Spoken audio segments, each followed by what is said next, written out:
చిరుగుపోయిన బట్టలను వేసుకోగానే ఒక మంచి పుస్తకాన్ని కొనుక్కో అని చెప్పారు. బైబిల్లో తప్పులు ఉన్నాయని వెతికి పట్టుకుందామని బైబిల్ చదివాను. అయితే నాలో ఉన్న తప్పులన్నీ అది బయట పెట్టింది. ఇది ఎవరన్నారో కామెంట్ సెక్షన్ లో ఆ దైవజనుడి పేరు మెన్షన్ చేయండి. మీకు అందరూ కూడా తెలిసి ఈ మాట ఎవరన్నారో.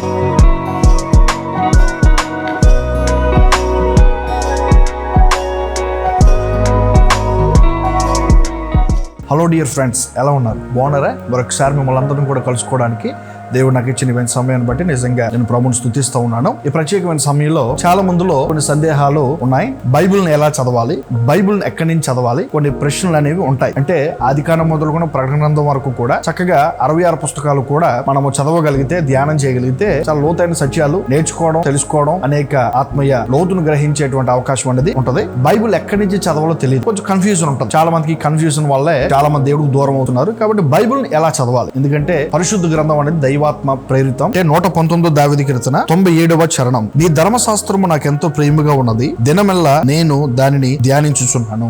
ప్రతి క్రైస్తవుడు కూడా పరిశుద్ధ గ్రంథానికి ఎక్కువ సమయాన్ని కేటాయించాలి, బైబిల్ని ఎక్కువగా చదవాలి. బైబిల్ చదవటం వల్ల మనం ఏం అర్థం చేసుకోవాలంటే, బైబిల్ అంటే దేవుని మనస్సు లేక దేవుని హృదయం. పరిశుద్ధ దినాలు ఎక్కువగా బైబిల్ చదవటం అనేది హ్యాబిట్ గా, ఒక అలవాటుగా మనం మార్చుకోవాలి. అత్యంత సులభంగా చదవటం ఎలా అనేది కొన్ని విషయాలు మనం చూద్దాం రండి. ఇందులో ఫస్ట్ పాయింట్ ఏంటంటే, మీకు అర్థమయ్యేటువంటి ట్రాన్స్లేషన్ తీసుకోండి. తెలుగులో అయితే కొన్ని బైబిల్స్ మాత్రమే ఉన్నాయి. ఏంటంటే బిఎస్ఐ ఒకటి, సిటీబిఆర్ ఒకటి. ఇంగ్లీష్ లో అయితే చాలా ట్రాన్స్లేషన్స్ అయితే ఉంటాయి, చాలా అనువాదాలు ఉంటాయి. చిరుగుపోయిన బట్టలను వేసుకోగానే ఒక మంచి పుస్తకాన్ని కొనుక్కో అని చెప్పారు. ఎక్కడి నుండి ప్రారంభించాలి? చాలా మందికి సందేహం ఉంటుంది, ఇక్కడ కన్ఫ్యూజ్ పడుతూ ఉంటారు. పరిశుద్ధ గ్రంథంలో 4 సువార్తల్లో యోహాను శుభవార్తను మీరు ప్రారంభించాను. ప్రతిరోజు కూడా యోహాను సువార్తను చదవండి. ఇంకా మేము కొంచెం అర్థం చేసుకోగలం అనుకుంటే కీర్తన గ్రంథం 150 కీర్తనలు ఉంటాయి. అది మీరు రోజు కూడా చదవచ్చు. కీర్తనలు కాపుదల, ప్రోత్సాహం, స్తుతి, ఏమంటే చాలా విషయాలు అందులో పరిశుద్ధాత్మ దేవుడు పొందుపరిచి ఉంచాడు. ఆ తర్వాత మీరు ఇంకా లోతుగా చదువుకోవాలి, లోతుగా అధ్యయనం చేయాలంటే సామెతల గ్రంథాన్ని కూడా మనం చదవచ్చు. దీని భక్తులు చక్కగా ఎలా డిజైన్ చేశారంటే, ఉదయకాల సమయం ఏదైనా యోహాను సువార్త అయినా తీసుకొని చదవచ్చు, కీర్తన గ్రంథం తీసైనా మీరు చదువుకోవచ్చు.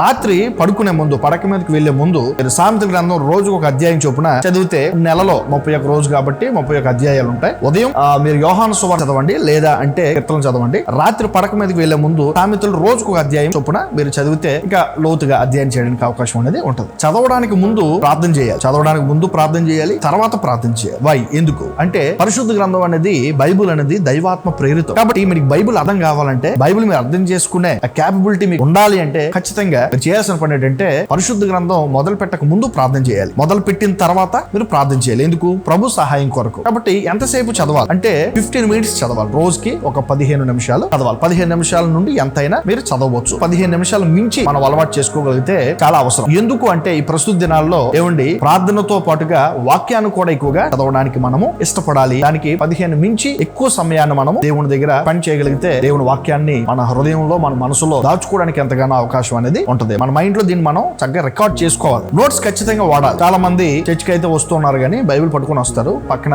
ఒక పేపర్ గానీ, అదే విధంగా ఒక బుక్ గానీ, పెన్ గానీ. మందిరానికి వచ్చిన తర్వాత పరిశుద్ధాత్మ దేవుడు దైవజనుడి ద్వారా నీతో మాట్లాడు, వెంటనే నువ్వు రాసుకోవడానికి దేవుడు నీతో మాట్లాడి కూడా మిస్ అవుతావు. అట్ ద సేమ్ టైం నీవు వ్యక్తిగతంగా కూడా బైబిల్ చదువుతున్నప్పుడు పక్కన నోట్ బుక్ పెట్టుకొని నువ్వు ఏదైతే చాప్టర్ చదువుతున్నావో ఫస్ట్ దేవుడు నీతో మాట్లాడి కూడా రాసుకో. నీ ప్రశ్నలన్నీ రాసుకో. దేవుడు నిన్ను ఏ విషయంలో ఆయన బలపరిచాడో విషయాలన్నీ కూడా, ఇది చాలా అవసరం. క్రైస్తవ జీవిత విధానానికి, విశ్వాసి జీవిత ప్రయాణానికి ఇది ఎంతో ఆధ్యాత్మికంగా తోడ్పడుతూ ఉంటుంది. మనం ఖాళీగా ఉన్న ఫ్రీ టైంలో, మన ఆఫీస్ లో, మన ప్రయాణాల్లో, మన ట్రావెల్లో చక్కగా వాటిని మనము ధ్యానం చేయొచ్చు.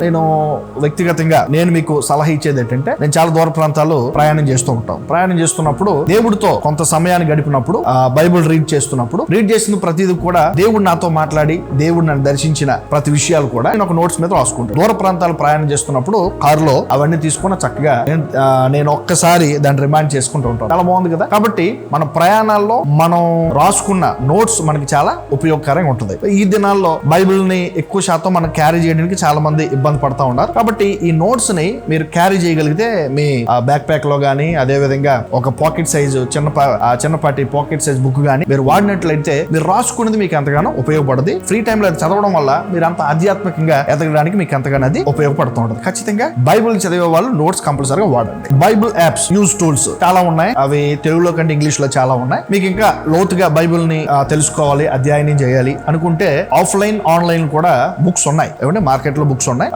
ఒకవేళ సపరేట్ వీడియో దీని మీద చేయమంటే ఖచ్చితంగా కామెంట్ సెక్షన్ లో తెలియపరచండి. మీ కొరకు సపరేట్ గా వీడియో చేస్తాను. బైబిల్ యాప్స్ చాలా చక్కని విషయాలు ఉన్నాయి. ఆ బైబిల్ని మనం పక్కన పెట్టుకుంటే చక్కగా చదివినట్లయితే ఒక్కొక్క అక్షరాన్ని, ఒక్కొక్క పదాన్ని, ఆ హీబ్రూలో ఉన్న పదాన్ని, గ్రీకులో ఉన్న పదాన్ని ఇప్పుడు తెలుగులో ఎలా అనువాదం చేశారు, ఎలా పలికారనే విషయాలు కూడా మనము డీప్ గా దాన్ని ధ్యానం చేయొచ్చు. ఆఫ్లైన్ లో కూడా బైబిల్ స్టడీ బుక్స్ చాలా ఉన్నాయి నా దగ్గర. నేను తరచుగా వాడే బైబిల్ ఒకటే, దానికి సంబంధించి సుమారుగా 6-7 బైబిల్స్ ఉన్నాయి. చాలా మందికి అవి ఉన్నాయని కూడా సంగతి చాలా మంది తెలియదు. కాబట్టి అవి కూడా బైబిల్సే, కానీ చాలా మంది వారి జీవితాన్ని సాక్రిఫైస్ చేశారు. ఏమండి, వారి జీవితం, ఆ ప్రాజెక్ట్ అంతా కూడా వారి జీవితమే సాక్రిఫైస్ చేసి నేను ప్రెసెంట్ వాడుతున్న బైబిల్ తో సుమారుగా నా దగ్గర 8 బైబిల్ ఉన్నాయి. అంటే 8 బైబిల్ అన్ని ఒకలాంటివి కాదు, సపరేట్ గా ఉంటాయి. స్టడీ బైబిల్స్ కానివ్వండి, దాంట్లోనే చాలా విషయాలు, ఆర్కియాలజికల్ ఎవిడెన్స్ కానీ, మ్యాప్స్ తో సైతం చాలా ఉన్నాయి. అవకాశం ఉంటే, మీకు ఇంట్రెస్ట్ ఉంటే ఎప్పుడైనా ఖచ్చితంగా దాన్ని మీకు నేను చూపిస్తాను.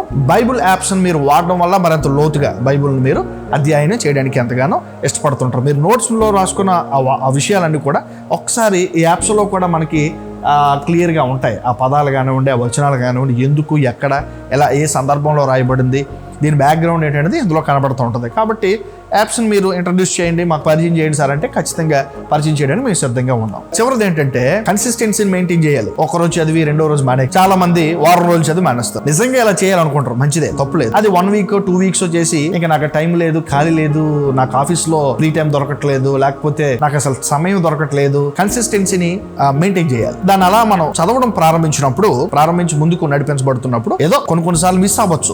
దాన్ని కలిపి తర్వాత రోజు మనం చదివినప్పుడు ఇంకా లోతైన సత్యాలు మనం నేర్చుకోగలుగుతాం. చదవడం అయితే కామన్గా ఉండాలి, ఆపేయడం కామన్గా మారకూడదు. చదవడం అయితే ప్రతిరోజు మనం బైబిల్ని చదవాలి. కాబట్టి ఉద్రేకపడద్దు. ఉద్యోగంతో ప్రభు పని మనం అందరం కూడా చేయాలి. దేవుని స్తోత్రం. హల్లెలూయా.